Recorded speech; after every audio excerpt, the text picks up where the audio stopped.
Hello everyone, MFPallytime here, and welcome back to Pathfinder and the Wrath of the Righteous.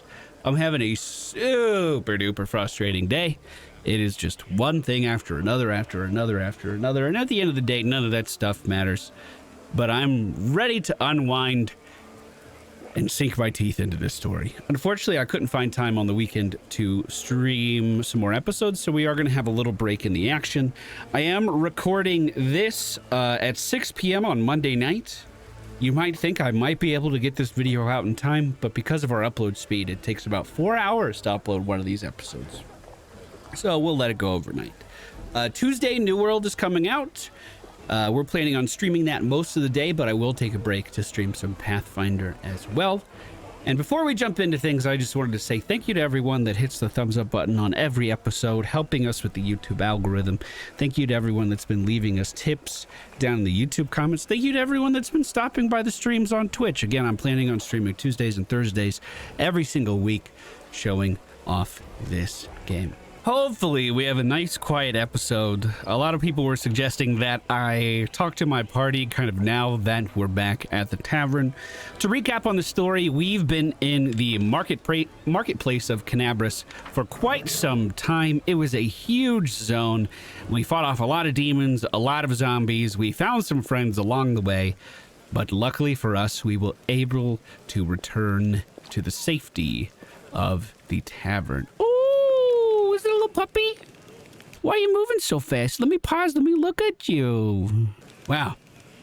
Energetic, to say the very least. I do need to level up, and I will go over what my choices are when we do that. I walked over to this vendor earlier because I was going to sell in between videos.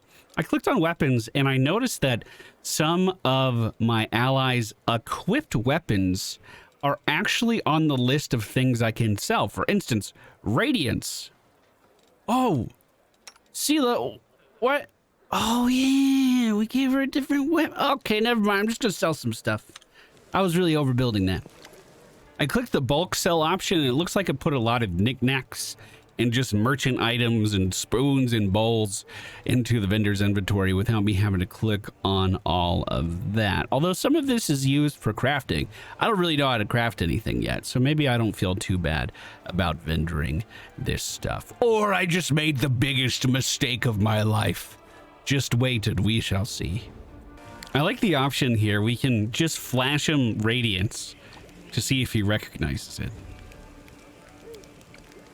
Do I recognize it? Well, of course I do. I made this with my own hands. There's my brand, you see. The dwarf carefully takes the sword in his hands, gazing at it like a doting father.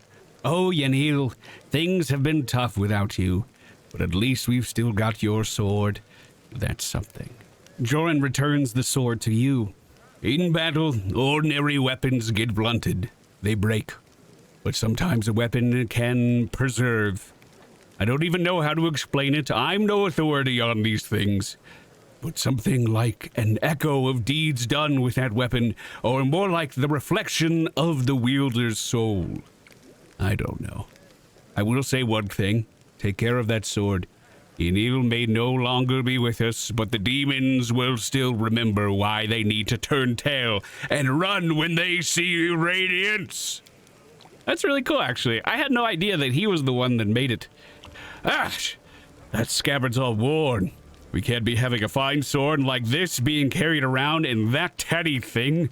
I'll make you a new one if you like. If the city stands strong and we both survive, come see me again, and I'll have it ready. No charge. Well, that's a nice benefit. Torag, watch over you. If you need something from me, don't be afraid to stop by. We have been directed to head back to the tavern. There's some scrawny tieflings over here. Are these the thieflings that I've heard so much about? They have a hideout somewhere in the city. And over here in the corner, we also see ramen noodles with some of the Desna initiates hanging out over here in the corner. That's interesting because, you know, we had the option to kill that guy. Ramen's face is deceptively serene. It would be easy to think that the Aasimar has been lounging around, but his rolled up sleeves and traces of blood on his fingers reveal that he barely stopped to catch his breath before going to help the injured. Oh, it's you! Praise Desna. I said we would meet again. Remind me, who the fuck are you? Hey, what are you doing here? I'm doing what people are doing all over the city. Healing the injured, comforting the grieving, counseling the lost. Alas, my goddess did not gift me with the ability to resurrect the dead. The Aasimar offers a sad smile. The tavern may be the city's last stronghold or resistance against the demons. Our last hope. We cannot let it slip away. Okay, bud. All right, let's do some leveling up. We are a level 4 phase speaker. Should I up my points past 20? I mean, I guess I could, right? I know 21 doesn't do anything for me, but presumably I could get to 22. Persuasion, perception. Let's go with nature. And we don't need arcana if we have a wizard around. Ember and Ninio both have pretty high arcana scores. We'll do lore of the world. I want to know more about the world. We're a traveling nomad after all. So we get to pick some Fey magic now. At 4th, 6th, 8th, 10th, 12th, 14th, 16th, and 18th, a Fey speaker adds one enchantment or illusion spell from the sorcerer/wizard spell list to her druid spell list. We have sleep on Ember already. I think the UI here could use a little bit of work because you can't hover over what these abilities are to see what they do. You actually have to hover over here, which isn't super intuitive. Sleep is an AoE ability. It's not a targeted ability like what we have on Ember. So I thought I might go for something different. We have color spray on Woljif. So maybe I'll go for hypnotism. Your gestures and droning incantations fascinate nearby living creatures, causing them to stop and stare blankly at you in a dazed condition. Roll 2d4 to see how many total HD of creatures you affect. We also get Resist Nature's Lure. Starting at the 4th level, a druid gains +4 bonus on saving throws against spell-like and supernatural abilities of Fey and plants. If I ever fight a tree, I'm gonna be ready. What about you, Hammond? Hammond's gonna be so strong. Actually, Constitution might not be a bad idea for Hammond, but giving him more strength means he's gonna be able to hit some stuff. Did he get bigger? Liz has an animal companion suitable for mounted combat. Does that mean he got larger? Because I know I have this mount ability, but it says he's still too small. Why would you debate me with this? Into the tavern we go. Hammond, do you want to wait by the bed, bud? You could snuggle up and get some rest. In the interim, I'll walk around the tavern and see what everybody's up to. I think we might be about to part ways with Camellia. Camellia might need to stay here. Oh, we're going into a cutscene. Seelah's waving me over. The Defender's Heart greets you with an unexpected liveliness. Beyond the wall of the tavern, the once bustling and festive city lies in ruins. But somehow none of that can be felt within these walls. The people in the room are talking, laughing, raising toast, even softly singing. It doesn't look like typical tavern revelry, but nor is it the grim vigilance of recent days. Seelah waves to you. She is sitting at a table with the trio you met previously, the knight, the half-elf, and the red-headed halfling. Liz, come! Let me properly introduce you to Elin, Jaina, and Curl, the fearless warriors of the League of the Inspiring Cart. Seelah pushes a mug of beer towards you and speaks softly. It was me who convinced Irabeth to use what Jaina, Curl, and Elin found for a little party. If you look out that window, you might think the end times have come and the abyss have devoured all. I thought some simple pleasures, good food, and good company could help keep the gloom at bay. Seelah looks at you hesitantly, as if trying to gauge your reaction. I'm gonna go with the chaotic answer. I actually like it the most. Have I ever turned down merrymaking and good company? Let's raise our mugs, my friends. Again, I don't drink in real life, but I feel like a druid would know a thing or two about a little bit of wine. And I just noticed that this little halfling is standing through his chair. Wait, I'm not ready for another toast yet, Seelah said. Oh, Curl says. It's not every day I drink with paladins, knights, and sword lords. You performed a chaotic action. Jana. Hey, are we just going to sit here with grim faces? I say we get to know each other a little bit better, so we have better reasons to toast. Tell me about you and the Order, Elin. As stories go, it's not very entertaining. I was born far to the south in Andoran. I lost my parents early, led the life of a simple mercenary, but often questioned the path that I had chosen. I am proud of my sword skills, I enjoy training and drills, and I'm not afraid of battle. But risking my life for coin, it takes a special mindset to choose that lot with no regrets. You have to want to risk your blood. I saw too many of my friends die, and I wondered if it was worth it. So in the end, I decided to choose another path. Now I'm going to lay down my life. At least it will be for a good cause. That's how I ended up in Mendev and became the squire for the Houndhearts. It's a small order. By tradition, it never has more than 12 members, and new members are only knighted after one of the elders die. That sounds like some Sith rules. The rule of two. We patrol the lands along the Wardstone line and provide aid to travelers and settlers. Unfortunately, death is common among the Houndhearts. I became a full knight 2 years ago after laying my mentor to rest. But I'm content with my choice. My place is among the Crusaders. Have you been serving with the Eagle Watch long, Jana? I signed up 4 days before the demon attack. Am I lucky or what? Jana lets out an overly boisterous laugh. I'm an apprentice of a famous fencing master from Myven, and I learned a thing or two from him, believe me.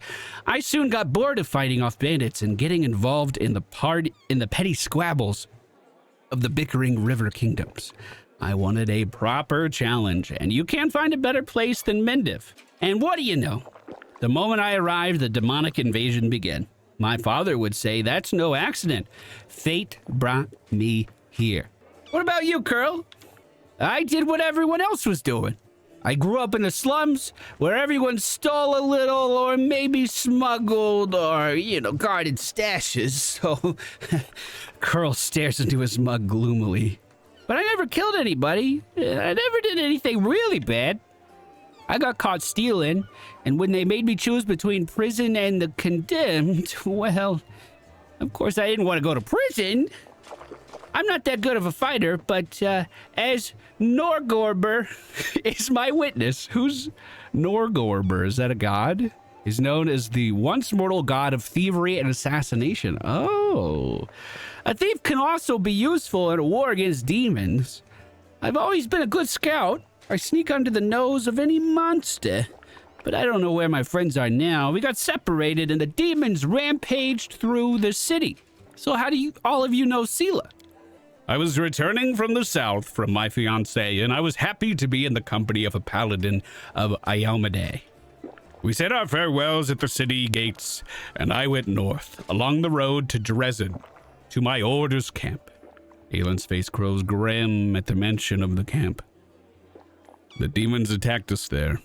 At the same time, they struck Canabras, but we managed to fight them off. We'd hurried to the city's aid, joined forces with the Eagle Watch. All my fellow Houndhearts were wounded during the battle on the streets. I'm the last knight of my order who can still fight. It's so good to see Seelah again. Every loyal heart counts these days. Oof. I met Seelah at the Tavern in Canabras.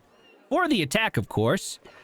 She was one of the few who would sit at a table with one of the condemned. Knights usually don't even look at us, but Seelah is different. I knew it the moment I saw her. That's what made me notice Seelah too. So I sat down to talk to her. I never understood why everyone treated the condemned so horribly, and I still don't. Our Curl's a great lad. So after that night, Seelah and I round the taverns together every day. Mendev is an amazing place. People from all over the world come here, Seelah says, for glory, redemption, or to help those in trouble. And they always find each other. This might be the best place in the world to find like-minded people and friends. That was a toast, in case you didn't notice. Seelah, did you call me over because you needed something? I didn't just want to talk about today's celebration. You see, Elan's in trouble, and I want to help him. And I don't know anyone else in the city I could turn to. His fellow knights were all wounded in battle. Elan shakes his head. Bad idea, sister. I told you. I don't want to bother anyone else with my problems. I need to handle them on my own. Ah, come on. Hiding your sadness from your friends is no way to live. Yeah, Elan, tell me what's up, dude. The young knight shakes his head. In all truth, I do not wish to impose. My problems are just minor troubles. A paladin of Iomade and her friends certainly have more important things to do, especially now that Canabras has been overrun by demons. Seelah says, if I've learned anything in life, it's that there's nothing minor about good and evil. Seelah begins seriously, but then a smile lightens up her face. Take the three of you, for example. It seems like all you did was save one cart from lesser demons, but look how many people are happy now. That feat will never be sung in one of the songs, but who knows? Maybe thanks to you, one joyous hour of peace and rest, the defenders of Canabras will find the strength to protect the city. Seelah catches her breath. I talk too much, don't I? Well, Sir Elan, I want to help you, and my reputation as a holy warrior of Iomade won't suffer if it's more of a minor adventure than a glorious feat. The knight sighs and seems a little embarrassed. All right, I'll explain. The life of a crusader has given me more than just a purpose and a chance to serve a righteous cause. When I abandoned the life of mercenary and came to Mindev, I gained something else I never expected. It's here that I met, may all of the ladies here forgive me, the finest girl in all of the world. It's a miracle she found any love in her own heart for a bungler like me. But I'm not about to let this miracle go. Not even a demon lord Discari and all his demon army could stand in my way. Luckily, my beloved is now safe away from Canabras. For half a year, I've been getting up my courage to propose to her. I even ordered a ring from Derek Sunhammer, the best jeweler in Mindev. Independent knightly orders live mostly off donations, and I'm not what you would call rich, but I so want to make Kiana happy. Oh, it took me 3 months to find a jewel the same shade as her eyes, and twice that long to scrape together enough money. Master Derek's work was worth it. But I lost the ring during the demon attack, and I'll probably never find a worthy replacement. The ring is most likely still at the Hound Hearts camp outside the city. Elan and his friends didn't have time to go pack up their camp. First, the demons ambushed them, and then they rushed off to help Canabras. I think we should go there and check. Not right now, of course, but, once the situation in the city is under control. Do you think we'll run into anything weird at the camp? My friends and I killed 2 large demons attacking the camp and then rode straight to the city without spending any more time clearing up the rest of their band. It was only a few imps, but they might still be at the camp. Of course, this was a while ago. Our camp was attacked at the same time that the ward stone was in the main square, and I haven't been back there since. I'm a sucker for cutesy little love stories. Fine, I'll help. Just point me at it. Seelah puts her hand on your shoulder. Thanks for agreeing to help. Elan's a good man and a true knight. I think the world should repay those who are so devoted to doing good. Let's help him, so he can propose to his beloved the way he wanted. Oh, that's so cute, actually. Oh my god. Jana says, Seelah, I hope you can convince Irabeth to let me go with you when you do this. I don't want to be parted from my friends. Oh, are we getting new party members? Of course. If the League of the Inspiring Cart has come together in this dark hour, we must continue onward together. Oh, that's so nice. I'm glad I came over here and I was involved in that conversation. That was really good. Ninio, what are you looking at on the wall over here? Ninio says, girl, I am pleased with you. I asked you to bring me to safety, and that's exactly what you did. Indeed, having a follower to aid me is most efficient and frankly pleasing. With you on hand, I shall conquer new horizons, plumb the depths of knowledge hitherto unknown, and scale the dizzying heights of future discoveries. Ninio stops to catch her breath. What I mean is, I'd like to express my deepest gratitudes. I foresee immense potential in our future cooperation. Well, happy to help, Ninio. Do you always express your delight so... I don't know how to say that word. Effusively? What? Who are you? Ninio stares at you for a while, bewilderment in her eyes, but then it is replaced with recognition. Oh, yes, my new follower. So what am I supposed to do?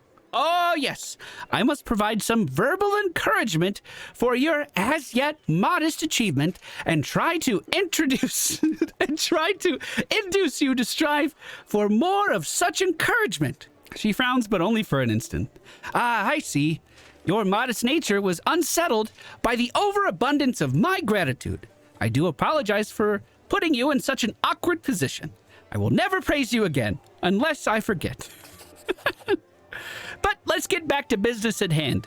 Your new assignment will be to take me to the inconspicuous ruins that are located in an even more inconspicuous valley lying between Canabris and Dresden, as soon as it is reasonably practicable.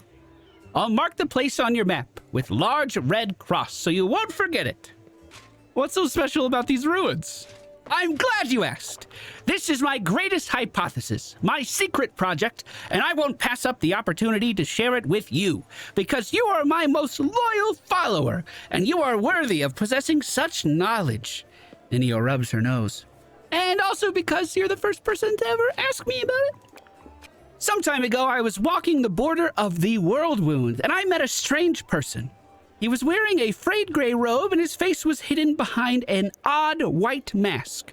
Of course, I didn't miss the opportunity to ask him the reason for his absurd appearance. And do you know what he said to me? He said, "I am the answer, but what is the question?" Then he walked off in the direction of the World Wound. I saw that guy. That's the G-man of this game. I want to know more about him. I really want to know more about him. The next day, after I had already forgotten about the first encounter, I had a similar encounter. This time, I met an elven woman, judging by the pointy ears sticking out from behind the mask.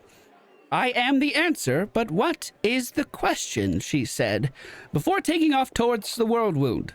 And then I realized everything became clear to me. I know a mystery when I see one. Consider this one of my myriad talents. Ninio rubs the tip of her nose. Is this a tell when she's not feeling confident? After all, these geysers weren't simply on their way to a costume party, were they? After examining several maps, I determined that they were all heading in one direction, to a place not far from Canabris, a place which is marked as the Nameless Ruins, even on the ancient Sarkonian maps. That's where I need to go. Unraveling the secret of that place will be my greatest discovery. It will secure my place in history, or perhaps even in legend. All right, that's all I need to know. That sounds fun. Well, now you know. So off we go. Ninio frowns. Did I just make a rhyme? Perhaps I've discovered poetic talent in myself. Let's conduct an experiment. Quickly, say any word, and I'll try to find a rhyme for it right away. I wish orange was one of the words. That would be excellent. Science. That's when thinkers make alliance. Intellectual defiance. Not the best rhymes, but what do you think? Well, this experiment was unsuccessful. We learned that I have no poetic talent at all, Ninio sighs. But it's no reason to despair. Having a gift of poetry in addition to my inexhaustible intelligence would have been a little too much. Besides, I am catastrophically busy and have no time to spend writing poetry. Okay, I'm just gonna slip away then. Ninio produces a crumbled piece of paper from her sleeves and takes notes on it. This conversation lasted approximately 5 minutes. She lifts her chin. By the way, did you know that is the exact same amount of time the Inquisitors of Canabras need to find a defendant guilty? But to shake off the Inquisitors chasing you, that takes 5 times as long. That experiment proved that running while clad in heavy armor is not burdensome for them at all. I like her a lot. And I hope my voice did her personality justice. Hey, Ember. You in here reading? The elf in front of you is young, still an adolescent by the standards of their long-lived folk. A childish, carefree smile plays on her face, and her wandering eyes linger on you for just a moment before darting off again into the distance. Terrible scars cover her body, and a few of her fingers are missing. No way! A crow sits on her shoulder, observing you with blacked eyes. You're always so cheerful, Ember. How do you manage to remain so hopeful when you're surrounded by such horror? I could use those tips today, dude. I am tilted as fuck. Hope? The girl tilts her head and continues with a smile. No, no, no. Hope is a lie. And what should we hope for? This world is in the hands of the demons. The god can't help. Or they don't want to, or they forgot about us altogether. The people know they're about to be eaten by demons, but they still quarrel with each other, and fight and steal. There's no hope, only us. We'll have to win without hope. It'll be hard. The entire abyss is against us. We can only win by some miracle, which means we'll have to make one happen. What other choice do we have? We'll work a miracle and win because we have to. The elf smiles broadly and nods at herself, very proud of her answer, so it seems. Can you tell me a little bit about yourself, Ember?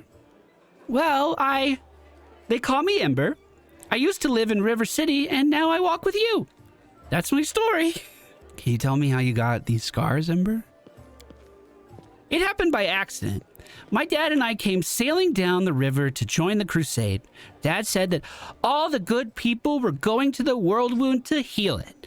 He said that the crusaders were the best people in the world, and together we were going to win. But when we arrived at the river city, the crusaders got everything mixed up. They thought my dad and I were bad and decided to burn us at the stake. Dad died, and I cried so loudly that one of the good knights realized it was all a big mistake. He started yelling at the other crusaders, even the one in charge, and then walked right into the fire and got me out. The others wanted to stop him, but he took out his sword and scared them away. The knight took me to a healer. I later learned that while the knight was pulling me from the flames, he himself was burned so badly that he died not long after. But I'm still alive. A few fingers missing, and my skin is funny. I've lived in the River City ever since. I never had my own house, but I have many friends. And then the demons came, and I met you. And you know what happened after that. They must have thought they were doing something lawful and just. That's what happens when people let the law do their thinking for them instead of their conscience. No, you see, for some reason, they were afraid of us. We were their friends, and there were lots of them, and just 2 of us. And they had weapons, but they still looked at my dad and me like we were gonna bite their heads off. Even when we were already on fire.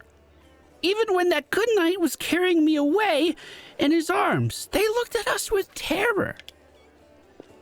I don't think fear even has any reason to it. It just lives inside people and makes them do evil. Do you have any idea where your powers came from, Ember? These tricks?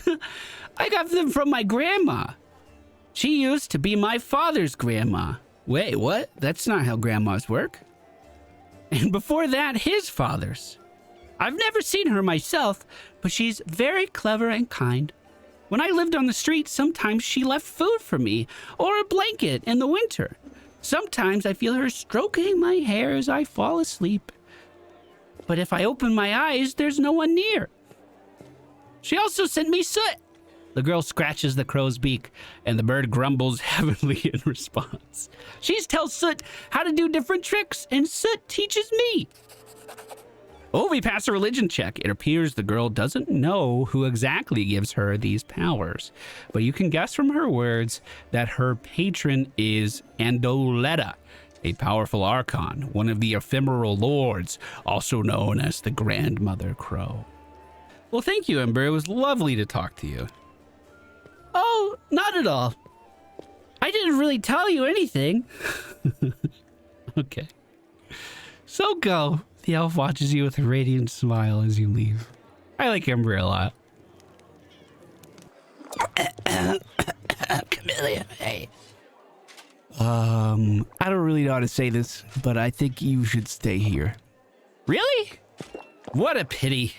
And I thought we were getting along so well. Ah, well. I suppose I should leave and go count my money and be a noble and look down on you from afar. Okay, see you. After a moment, she turns sharply and walks away. Well, I guess I could have kept her in my party, but just not brought her on missions. That may have been an oversight. But hey, okay, it's okay. She's gone. It's okay. Irabeth, how's it going in here? You know, I found Jenna Aldori like you asked me to. Yes, thank you. I was doing my paladin voice for her before. It's good to have her back. We need every fighter we can get, Irabeth frowns. I suppose it's asking too much to want fighters that are sober as well. What's your main objective? You heard what the demon said. They're going to desecrate the ward stone and blow up the whole barrier around the world wound. That would be an even worse disaster than what the World Wound's expansion before the Second Crusade. Not only Canabras, but every city with the Ward Stone will be destroyed, including the capital. We cannot allow that, no matter what. We will retake it, even destroy it if we must. Iomede's gift must not become a weapon to the abyss. We still have a ton of quests to do inside of this area, but having a cozy night in the tavern with our party definitely is setting me off in a better mood for the next one. Let's make sure we set up our spells the way they want to be. Also, a lot of leveling happening across the board for our party. It looks like our wizard is a scroll savant. Interesting. It looks like Ember is getting healing. This acts as a Cure Light Wounds spell using the witch's caster level. Once a creature has benefited from a healing hex, it cannot benefit again for 24 hours. So very similar to her sleep. I see. Woljif gets a debilitating injury. The target becomes bewildered, taking a -2 penalty to AC, or disoriented and losing out on attack rolls. So I get to choose which effect when I sneak attack someone? That's pretty cool. Very high dex and int scores on Woljif too. That's good to see. I'm glad he's smart. And he gets hideous laughter and invisibility. That's awesome. I love hideous laughter. That's a really fun ability. I use that a lot in Baldur's Gate.